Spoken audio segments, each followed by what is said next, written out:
이건 실수야. 2025년 12월 14일 월스트리트 트레이딩 룸이 술렁였습니다. 모니터 앞 애널리스트들의 얼굴이 일그러졌죠. 6조 원. 무려 6조 원을 단 하나의 기업에 쏟아부은 겁니다. 워렌 버핏, 95세. 은퇴 일주일 앞둔 그가 20년간 7,305일 동안 거부해왔던 바로 그 회사였습니다. 2017년 주주총회에서 그는 말했죠. 이 비즈니스는 이해할 수 없습니다. 그런데 왜? 엔비디아가 10배 폭등하고 오픈 AI가 1,570억 달러를 찍던 그 순간 95세 노인은 정반대로 걸었습니다. 더 놀라운 건 자금 출처였어요.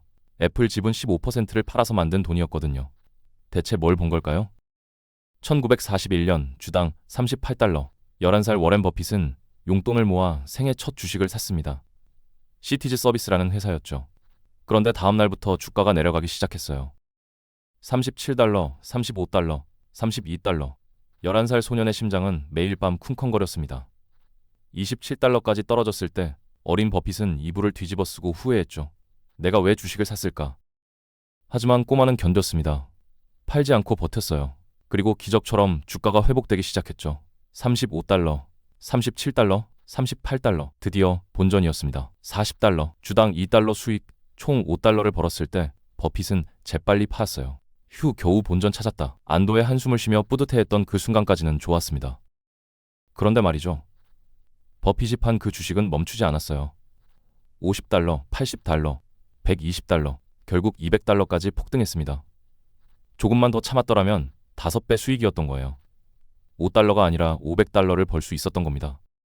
그날 밤 11살 버핏은 베개에 얼굴을 묻었죠. 이 충격은 평생 그의 뇌리에 박혔습니다. 조급함은 투자의 적이다. 단기 이익에 집착하면 진짜 큰 수익을 놓친다는 교훈. 이게 훗날 코카콜라를 37년째 보유하고 애플을 10년 가까이 쥐고 있을 수 있었던 원동력이 됩니다. 어린 시절 눈물 하나가 투자 철학의 뿌리가 된 거죠.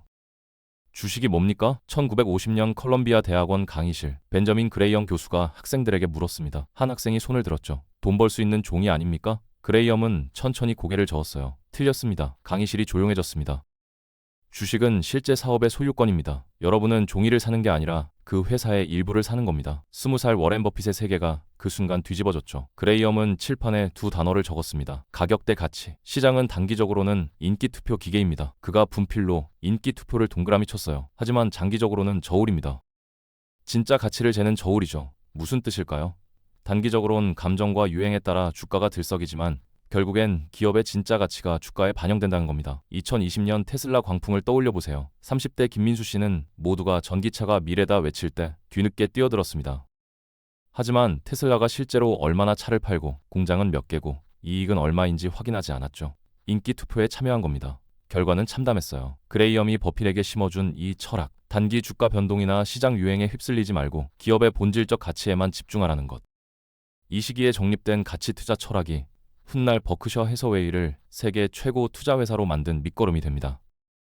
1965년 망해가는 섬유회사 하나, 버핏은 아무도 거들떠보지 않는 회사를 인수합니다. 버크셔 해서웨이였죠. 당시 미국 섬유업은 완전히 사양산업이었어요. 저임금 국가들과의 경쟁에서 밀려나고 있었거든요. 버핏이 미쳤나? 망하는 회사를 왜 사?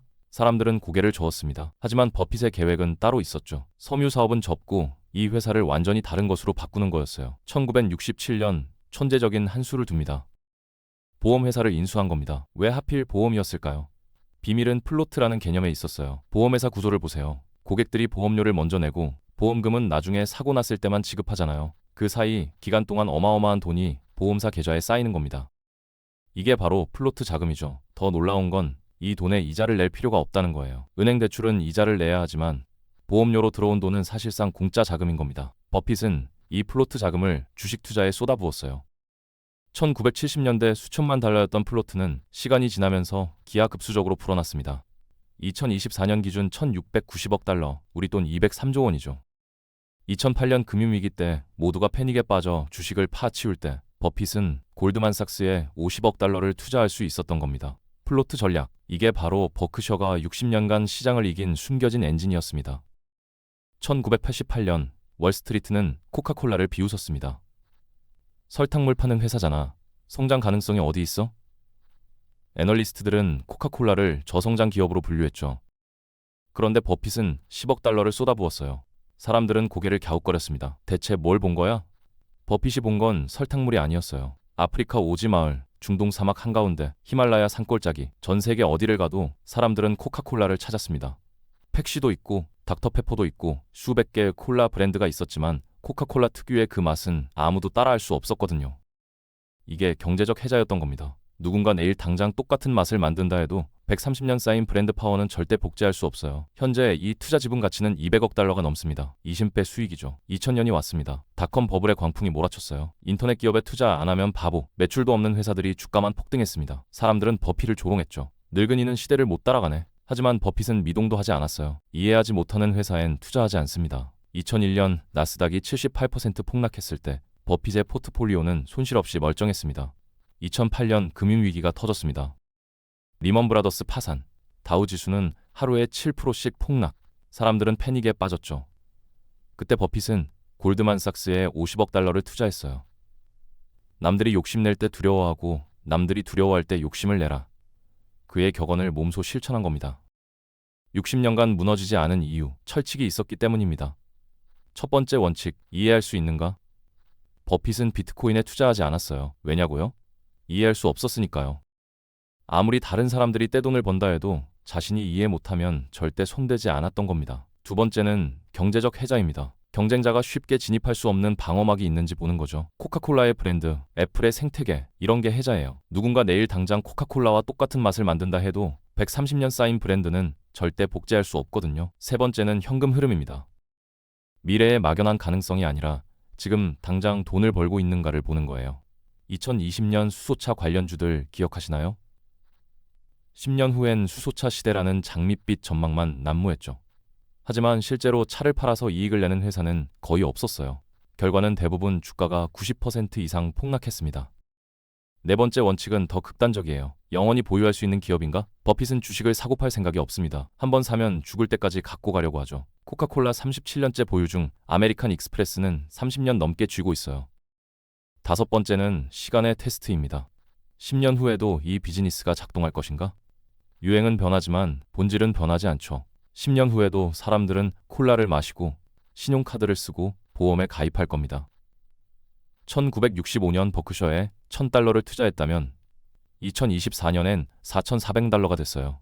44,000배 수익입니다. 버핏이 애플을 샀다고? 2016년 이 소식이 터졌을 때 사람들은 놀랐습니다. 기술주를 평생 멀리하던 사람이 애플 주식을 사들이기 시작한 거예요. 노인네가 드디어 변했나? 하지만 버핏의 시각은 전혀 달랐죠. 그는 애플을 첨단 기술 회사로 보지 않았어요. 강력한 브랜드 파워를 가진 소비재 회사로 본 겁니다. 애플 매장 앞 풍경을 보세요. 새 아이폰 나올 때마다 밤새 줄 서는 사람들. 이게 코카콜라 팬들과 뭐가 다릅니까? 버핏이 진짜 주목한 건 생태계였어요. 아이폰, 아이패드, 맥, 애플워치, 에어팟 모든 게 연결돼 있죠. 40대 박 부장 이야기를 해볼까요? 10년 전 아이폰을 샀습니다. 그 후 아이패드를 샀고 맥북을 샀고 애플워치를 찼어요. 이제 사진은 아이클라우드에, 음악은 애플 뮤직에, 연락처는 아이메시지에, 모든 게 애플 안에 있습니다. 안드로이드로 갈아타려면 사진 옮기고 앱 다시 사고 가족 메시지 그룹 다시 만들고 너무 귀찮은 거예요. 이게 바로 해자입니다. 기술은 누구나 따라할 수 있지만 이 생태계는 하루아침에 만들 수 없거든요. 더 중요한 건 현금 흐름이었어요. 애플은 매년 수백억 달러의 현금을 벌어들였습니다. 2023년 기준 순이익이 970억 달러예요. 이건 추측이 아니라 지금 당장 통장에 찍히는 돈이죠. 버핏의 초기 투자금 300억 달러는 1,800억 달러 이상으로 불어났습니다. 버크셔 역사상 최대 수익을 기록한 거예요. 이건 버핏이 기술 자체가 아닌 비즈니스 구조를 보고 투자한다는 걸 증명한 사례입니다. AI 시대가 왔습니다. 하지만 버핏의 관점은 여전히 변하지 않았죠. 기술은 변하지만 비즈니스 구조는 예측 가능하다. AI 기업을 평가할 때도 마찬가지예요. 기술력 자체보다는 비즈니스 모델의 견고함을 따져봐야 한다는 겁니다. 그렇다면 AI 시대의 새로운 해자는 뭘까요? 첫째는 데이터 네트워크 효과입니다. 사용자가 늘어날수록 AI가 똑똑해지는 구조죠. 네이버를 예로 들어볼까요? 수억 명이 검색하고 클릭할수록 검색 알고리즘이 정교해져요. 후발주자가 따라오려면 똑같이 수억 명의 데이터가 필요한데 이미 1등이 시장을 장악했으면 불가능한 겁니다. 둘째는 고착 비용이에요. 기업이 한번 AI 시스템을 도입하면 바꾸기 힘들다는 거죠. 대기업이 세일즈포스 같은 AI 고객관리 시스템을 깔았다고 생각해보세요. 전 직원 교육시키고 데이터 다 옮기고 프로세스 바꾸는데 몇 년 걸립니다. 경쟁사가 더 좋은 제품 내놔도 쉽게 못 바꿔요. 이게 해자예요. 셋째는 배급망입니다. 이미 수억 명의 사용자를 확보한 플랫폼이 있느냐는 거죠. 마이크로소프트는 오피스 365로 전 세계 직장인을 쥐고 있어요. 여기에 AI를 얹으면 끝입니다. 새로운 AI 스타트업이 아무리 기술이 좋아도 사용자 확보구부터 해야 하는데 이미 고객을 갖고 있는 기업을 이길 수 없는 거예요. 그럼 지금 뜨거운 AI 기업들은 어떨까요? 오픈 AI나 엔스로픽은 기술은 뛰어나지만 현재 적자 상태입니다. 엔비디아는 반도체 산업이라 경기 사이클을 타죠. 반면 마이크로소프트 같은 기업은 기존 비즈니스를 통해 연간 1,000억 넘는 현금을 안정적으로 벌어들여요. 버핏의 눈엔 어떤 게 더 안전해 보일까요? 그래서 버핏이 은퇴 직전 선택한 마지막 기업, 그게 바로 구글이었습니다. 정확히는 알파벳이죠. 검색 시장 점유율 90% 이상을 무려 25년간 유지한 회사예요. 유튜브 월간 사용자 25억 명, 클라우드 매출 400억 달러. 펀더멘털은 강력했습니다. 왜 구글이었을까요? 첫째, 지금 당장 망현금을 벌어들이고 있어요. 검색과 유튜브 광고만으로 연간 2천억 달러가 넘는 매출을 올립니다. 이건 미래의 가능성이 아니라 오늘 통장에 찍히는 돈이에요. 버핏의 세 번째 원칙, 현금 흐름을 완벽히 충족하는 거죠. 둘째, 데이터와 네트워크라는 해자가 있습니다. AI 모델 기술은 누구나 따라할 수 있어요. 오픈 AI도 만들고 메타도 만들고 중국도 만들죠. 하지만 25년간 쌓인 검색 데이터와 25명의 유튜브 사용자는 어떻습니까? 경쟁자가 내일 당장 복제할 수 없는 겁니다. 구글이 제미나이 AI를 검색에 통합하면 이미 갖고 있는 데이터로 계속 똑똑해지는 구조예요. 셋째, 10년 후를 봤을 때 안정성이 있습니다. 10년 후에도 사람들은 검색을 할 거예요. 유튜브에서 영상을 보겠죠. 기업들은 클라우드를 쓸 거고요. 비즈니스의 본질은 변하지 않는다는 겁니다. AI 모델이 GPT-7이 되든 제미나이 3.0이 되든 상관없어요. 사람들이 구글 검색창에 질문을 입력하고 유튜브에서 광고를 본다는 구조는 바뀌지 않거든요. 그리고 가격 매력도가 있었습니다. 엔비디아의 주가 수익 비율이 40-50배일 때 구글은 20배 수준이었어요. 같은 돈으로 2배 많은 이익을 살 수 있었던 겁니다. 버핏은 구글의 AI 기술을 상기한 게 아닙니다. AI를 활용해 돈을 벌 수 있는 탄탄한 인프라와 비즈니스 구조를 산 거죠. 2026년 지금 AI 주식 투자를 고민하는 분들이 많습니다. 버핏의 철학을 바탕으로 세 가지 질문을 던져보세요. 첫 번째 질문, 이 기업은 지금 실제로 돈을 벌고 있는가? 기술을 보유한 것과 매출을 발생시키는 건 완전히 다른 문제예요. 30대 김대리를 예로 들어볼까요?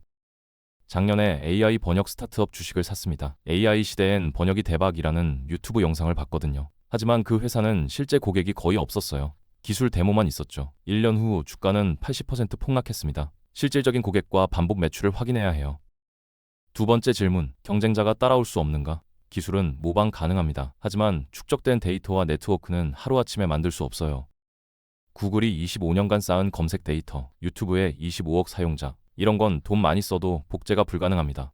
반면 단순히 좋은 AI 모델 하나 만든 스타트업은 6개월 후 더 큰 회사가 더 좋은 모델을 내놓으면 끝이에요. 해자가 없는 거죠. 세 번째 질문, 10년 후에도 이 비즈니스가 작동하는가? AI 모델은 계속 변할 겁니다. GPT-4도 나오고 제미나이 2.0도 나오겠죠. 하지만 그 회사가 제공하는 서비스의 본질은 뭡니까? 10년 후에도 사람들이 필요로 할까요? 검색, 영상 스트리밍, 클라우드, 이런 건 10년 후에도 필요해요. 하지만 특정 AI 챗봇 하나에만 의존하는 비즈니스는 위험하죠. 이 세 가지 질문에 모두 그렇다라고 답할 수 있는 기업, 그게 바로 AI 시대의 진짜 버핏 종목입니다. 버핏은 떠났지만 그가 남긴 비즈니스를 사라는 질문은 여전히 가장 강력한 투자 나침반입니다. 2025년 12월 31일 95세 워렌 버핏은 CEO 자리에서 물러났습니다. 60년간 연평균 19.8%의 수익률, SP500 대비 2배의 성과를 냈죠. 그가 남긴 마지막 투자는 한 문장으로 요약됩니다. 나는 AI 기술을 산 것이 아니라 AI 비즈니스를 샀다. 엔비디아가 10배 오르고 오픈 AI가 천문학적으로 치솟을 때 95세 노인은 묵묵히 구글을 선택했어요. 시대가 변하고 기술이 발전해도 투자의 본질은 하나입니다. 돈을 버는 비즈니스 모델이 있느냐는 거예요. 불확실한 미래일수록 되새겨야 할 세 가지. 지금 현금을 벌고 있는가? 경쟁자가 쉽게 따라올 수 없는가? 10년 후에도 이 구조가 작동하는가? 오늘 영상이 도움이 되셨다면 구독과 좋아요 부탁드립니다. 여러분의 성공적인 투자를 응원합니다.